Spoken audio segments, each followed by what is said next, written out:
Hi friends, मैं आकांक्षा Sharma GK with आकांक्षा में आपका स्वागत करती हूँ। आज हम मेंस की 31वीं क्लास पढ़ने वाले हैं और इसमें हम दर्शन शास्त्र को पढ़ेंगे। दर्शन शास्त्र का जो टॉपिक है भ्रष्टाचार, हम उसको पढ़ने वाले हैं। तो चलिए स्टार्ट करते हैं। पेपर 4 का ये टॉपिक है।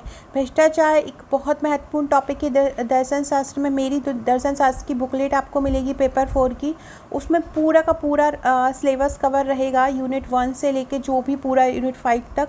केस स्टडी की भी आपको एक अलग से बुकलेट मिलेगा, तो ये पूरा का पूरा आपको कवर मिलेगा। और भ्रष्टाचार अगर पेपर आता है मेंस का, तो भ्रष्टाचार से संबंधित 2 प्रश्न तो आप समझिए कि बिल्कुल कन्फर्म ही रहते हैं, और 3 नंबर में फिर 2 नंबर में फिर वो अलग ही रहता है। तो ये भ्रष्टाचार टॉपिक और सरल है और छोटा है, तो आपको बहुत अच्छे से कर लेना है। पहला क्वेश्चन है, भ्रष्टाचार के कारणों का वर्णन करो। भ्रष्टाचार के प्रमुख बिंदुओं का, जिससे मैं ये पढ़ा रही हूँ, मेरी दर्शन शास्त्र की बुकलेट है, रिव्यू भी आप यहीं पर देख सकते हैं। भ्रष्टाचार के प्रमुख बिंदुओं का कारण इस प्रकार है। पहला है लचर और विलंबकारी न्याय प्रणाली के कारण। जो न्याय प्रणाली है, ये तो हम आपसे अच्छा तो कोई नहीं जान सकता एमपीपीएससी की न्याय प्रणाली। तो न्याय प्रणाली विलंब है। विलंबकारी न्याय प्रणाली के कारण भी भ्रष्टाचार एक प्रमुख कारण हो जाता है। जल्दी न्याय दिलवाने के चक्कर में भी बहुत सारा पैसों का हेरफेर हो जाता है। भ्रष्टाचार विरोधी विधानों में अंतर्निहित कमी के कारण, जो भ्रष्टाचारी जितने भी कानून बने हैं, जितने भी अधिनियम बने हैं, उनमें कुछ ना कुछ कमी है, जिसके कारण भी भ्रष्टाचार होता है। धन की भ्रष्टाचार को उतना अच्छे से लगाम नहीं लगा सकते। धन की आवश्यकता और विलासितापूर्ण जीवन की मांग, ज़्यादा से ज़्यादा धन को अपने पास रखना और दूसरों को देखकर, दूसरा जो बहुत विलासी प्रवृत्ति में है, अच्छे से रह रहा है, बहुत बड़े बड़े घर में रह रहा है, बहुत अच्छे अच्छे कपड़े पहन रहा है, तो लोगों को ये बहुत ज़्यादा अट्रैक्ट करता है। तो वही विलासितापूर्ण जीवन की मांग विचारधारा की राजनीति के स्थान पर शक्ति व धन प्राप्ति की राजनीति होने लगी है। पहले विचारधारा की राजनीति होती थी, विचार से अलग अलग पार्टी होती थी, लेकिन अब शक्ति और धन की प्राप्ति होने लगी है, तो जिससे भ्रष्टाचार पनप रहा है। दहेज प्रथा, विवाह उत्सव में धन की फिजूल खर्ची से धन की लालसा बढ़ी है। दहेज प्रथा हो, चाहे विवाह उत्सव हो, यहाँ पे क्या होता है, धन की फिजूल खर्ची हो रही है। शादियों में जो आयोजन होता है वो एक से एक होता है। एक कोई पैसे वाला व्यक्ति है, अपने बच्चा या अपनी लड़की की शादी या लड़के की शादी बहुत अच्छे से करता है। दूसरा पेरेंट्स भी सोचता है कि अरे हम भी इसी तरह शादी करेंगे। अब पैसा नहीं होता तो वो भ्रष्टाचार का सहारा लेता है और कहीं ना कहीं से सोचता है कि मेरे पास पैसा आ जाए। अगला है समाज में नैतिक चरित्रता। पहले क्या होता था कि जो नैतिक चरित्रता था वो उत्थान पे था। अब जैसे जैसे समय बढ़ता जा रहा है, पैसों की आवश्यकता बढ़ती जा रही है, व्यक्ति में नैतिक चरित्रता का पतन ही होता जा रहा है। जनता में भ्रष्टाचार के विरुद्ध जन चेतना का अभाव भी है। जनता जो है उसमें कोई भी ऐसा नहीं भ्रष्टाचार में लिप्त है, अधिकारी लिप्त है, कोई भी लिप्त है, तो वो जनता भी ऑटोमेटिकली उसमें चीज़ को समझ चुकी है कि ये ही एक हिस्सा है ज़िंदगी का लोगों की, और तो लोगों में जन चेतना का अभाव है। ये भी भ्रष्टाचार का एक प्रमुख कारण है। इसके अलावा इस प्रकार भारत में भ्रष्टाचार के अनेक कारण हैं। इन कारणों में राजनीतिक, ऐतिहासिक, सामाजिक, आर्थिक, प्रशासनिक कारणों को शामिल किया गया है। अगला क्वेश्चन है, भ्रष्टाचार के उन्मूलन हेतु समाज व मीडिया की क्या भूमिका है। भ्रष्टाचार के उन्मूलन हेतु समाज व मीडिया की क्या भूमिका है। फ्रेंड्स, मेरा एमपीपीएससी मेंस के पैकेज से आपको पढ़ा रही हूँ। एमपीपीएससी मेंस का पैकेज 41 बुकलेट का है, जिसमें 12 बुकलेट 3 नंबर की हैं और 29 बुकलेट 5 नंबर और 11 नंबर की हैं। साथ में हम आपको व्हाट्सएप के 25 ग्रुप भी प्रोवाइड कराते हैं, जहाँ पर आपकी तैयारी कराई जाती है, और इन ग्रुपों में आपकी तैयारी कराई जाती है। इनमें आंसर्स दिए जाते हैं, क्वेश्चन आंसर्स दिए जाते हैं। अलग अलग प्रकार के अलग अलग ग्रुप हैं, जैसे कि ज्योग्राफी का अलग है, और लोकतांत्रिक विचारक का अलग है, समाजशास्त्र का अलग है, पर्यावरण का अलग है। तो अलग अलग ग्रुप हैं जिनमें उससे संबंधित तैयारी कराई जाती है। तो आप हमारे ये पैकेज ले सकते हैं, और कहीं भी आप भारत में रहते हैं आपके पास ये नोट्स पहुंच जाएंगे। किस प्रकार के नोट्स हैं आप ये देख सकते हैं, जिनसे मैंने जितने भी वीडियो करवाती हूँ मेंस के, अपने ही नोट्स में से पेज को पिक लेके और आपको वीडियो बनाती हूँ, तो आप यहाँ से अपना रिव्यू देख सकते हैं। व्हाट्सअप कर सकते हैं, मुझे ये नंबर दिया है, और यहाँ पर अपने नोट्स बुक कर सकते हैं। पूरे के पूरे हैंड रिटन नोट्स हैं, प्रश्नोत्तर श्रृंखला में है, इसलिए जो पैकेज है वो ज़्यादा बुकलेट का हो जाता है। और जो नंबर ऑफ़ पेजेस हैं, क्योंकि हैंड रिटन है, प्रिंटेड कंटेंट में क्या होता है, कम जगह घेरता है पेज, और वही हैंड रिटन में ज़्यादा अपने खुद लिखे हैं। अब पेपर में भी लिखते हैं जिस प्रकार से हम पेपर में लिखते हैं, एक कभी कभी 11 नंबर का प्रश्न तो 2 पेज में ही आता है, 3 पेज में ही आता है, और 5 नंबर के 1 पेज में ही आते हैं। तो इससे कारण नंबर ऑफ पेजेस जो है ज़्यादा है, जिसके कारण हमारे नोट्स की रेट भी ज़्यादा है, क्योंकि जिस तरह से आप न्यूज़ में पढ़ रहे होंगे कि जो पेज है उसका रेट बढ़ गया है। तो क्वेश्चन है, भ्रष्टाचार के उन्मूलन हेतु समाज व मीडिया की भूमिका। तो समाज वह संस्था है जिसमें विभिन्न विचारधारा के लोग साथ में रहते हैं। भ्रष्टाचार या समाज के कुछ व्यक्तियों के भ्रष्ट आचरण के कारण व्यापक रूप लेता है। भ्रष्टाचार में क्या होता है कि व्यापक रूप तब लेकिन जब समाज के कुछ श्रेष्ठ व्यक्ति या कुछ व्यक्तियों के द्वारा इसका आचरण किया जाता है।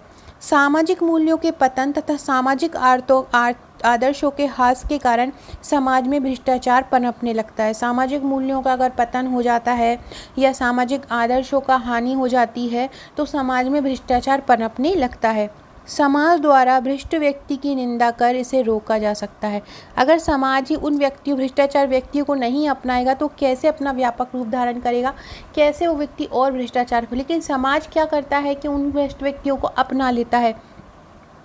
तो समाज द्वारा भ्रष्ट व्यक्ति की निंदा कर इसे रोका जा सकता है। भ्रष्ट आचरण करने वाले व्यक्ति का सामाजिक बहिष्कार द्वारा भी उन्मूलन संभव है। समाज द्वारा अपने सदस्यों को उच्च नैतिक संहिता का पालन करते हुए बाध्य किया जा सकता है।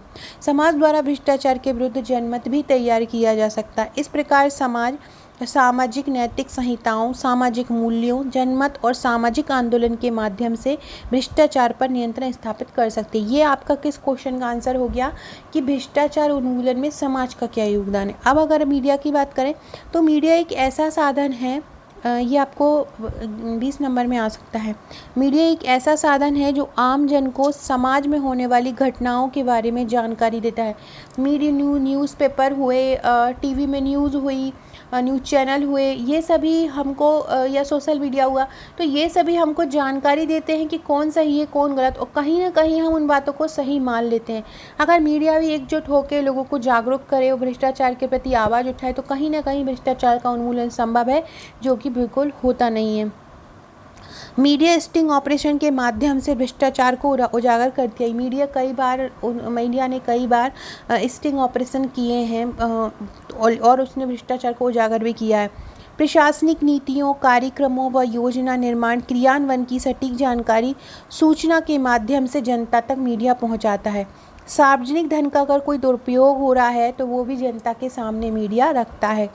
यह जनमत को एक मंच प्रदान करता है। जनमत मतलब हर व्यक्ति का जो एक मत होता है उसको एक मंच कौन प्रदान करता है? मीडिया। इसी वजह से प्रशासनिक कार्यों के दौरान सत्यनिष्ठता व पारदर्शिता को अपनाने हेतु बाध्य हो जाता है। और अब तो बहुत ही ज़्यादा ईजी हो गया है, हर व्यक्ति के हाथ में मोबाइल है, बस वीडियो को अपलोड करके और बताना ही है, न्यूज़ में देना है या न्यूज़ में बनाना है, तो उस भ्रष्टाचार के प्रति भ्रष्टाचार को उन्मूलन कर सकते हैं। इस प्रकार सूचना तंत्र भ्रष्टाचार निवारण हेतु महत्वपूर्ण भूमिका निर्वहन कर सकता है, लेकिन इसकी निष्पक्षता व स्वतंत्रता पर भी प्रश्न चिन्ह लगते रहते हैं। मतलब मीडिया की स्वतंत्रता और निष्पक्षता कि वो किसी एक व्यक्ति को ही बताता है या किसी एक व्यक्ति को पर्टिकुलर नहीं बताता है, तो इसकी निष्पक्षता व स्वतंत्रता पर भी प्रश्न चिन्ह लगते रहते हैं। लेकिन यदि यह पूर्ण गंभीरता व संवेदनशीलता का निर्वहन करे तो भ्रष्टाचार पर प्रभावी नियंत्रण कर सकते हैं। लेकिन यदि मीडिया और समाज गंभीरता से काम करें, संवेदनशीलता से काम करें, तो भ्रष्टाचार पर प्रभावी नियंत्रण कर सकते हैं। तो इस प्रकार से हम अपना ये आंसर लिख सकते हैं। हम इसी चीज़ को और भी एलोबरेट करके लिख सकते हैं, जैसे कि इसमें लिखा कम है, मैंने बोला ज़्यादा है, तो आप भी अपने इस आंसर को पढ़ के अपने अकॉर्डिंग भी आंसर को लिख सकते हैं, अपने अकॉर्डिंग भी वर्ड्स को ऐड कर सकते हैं। तो ये क्वेश्चन जो है बहुत इंपॉर्टेंट है, भ्रष्टाचार के उन्मूलन हेतु समाज और मीडिया की भूमिका। तो आपने पहले भ्रष्टाचार की डेफिनेशन लिख देना है, फिर भ्रष्टाचार में समाज की भूमिका लिख देनी है, फिर भ्रष्टाचार में मीडिया की भूमिका लिख देनी है। इस प्रकार से आप अपने आंसर को लिख सकते हैं। अगला क्वेश्चन है, भ्रष्टाचार को अल्पमत करने के लिए व्हिसल ब्लोअर की क्या भूमिका है? तो व्हिसल ब्लोअर क्या होता है? व्हिसल ब्लोअर एक ऐसा व्यक्ति होता है जो किसी सार्वजनिक या निजी कार्यालय आदि में होने वाले अवैध कार्यों, भ्रष्टाचार से संबंधित जानकारी समाज, मीडिया या जांच एजेंसी को पहुंचाता है। जिस प्रकार व्हिसल मतलब सीटी, जिस प्रकार सीटी बजाकर किसी अन्य को सतर्क किया जाता है, उसी प्रकार यह सरकारी वह निजी संगठन में फैले भ्रष्टाचार की जानकारी गुप्त रूप से देखता है। इसके अनेक उदाहरण देखने को मिलते हैं, जैसे जूलियस असांजे ने विकीलीक्स नामक सोशल नेटवर्किंग साइट के माध्यम से यूएसए व अन्य देशों में व्याप्त भ्रष्टाचार का खुलासा किया। वह बिना लाभ और जनहित में कार्य करता था। वह अपने कार्य पूर्ण निष्पक्षता व जवाबदेहिता से करता है। व्हिसल ब्लोअर के कारण सार्वजनिक और निजी प्रतिष्ठानों में बहुत हद तक भ्रष्टाचार पर नियंत्रण लगा है और अनौपचारिक आचार संहिता से निर्माण को भी बल मिला है। भारत में व्हिसल ब्लोअर को संरक्षण देने के लिए और भ्रष्टाचार को उजागर करने के प्रेरित करने के व्हिसल ब्लोअर अधिनियम 2014 भी लाया गया था। इसे भांडाफोड़ करने वाले और भ्रष्टाचार के विरुद्ध सूचना देने वाले व्यक्तियों को संरक्षण देने का, जो भांडा फोड़ेगा या सूचना देगा उसको सुरक्षा दी जाएगी हर तरफ की, उसका प्रावधान है। एमपी के व्यापक घोटाले की सूचना देने वाले डॉक्टर आनंद राय को उचित संरक्षण न देने के कारण राजनीतिक प्रताड़ना कर दी गई थी।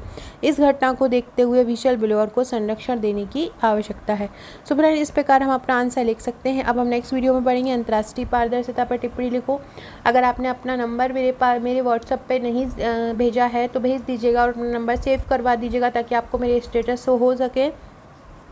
WhatsApp, Telegram, Facebook, Insta, Twitter की लिंक आपको डिस्क्रिप्शन बॉक्स में मिल जाएगी, जुड़ जाइएगा। Okay friends, thank you.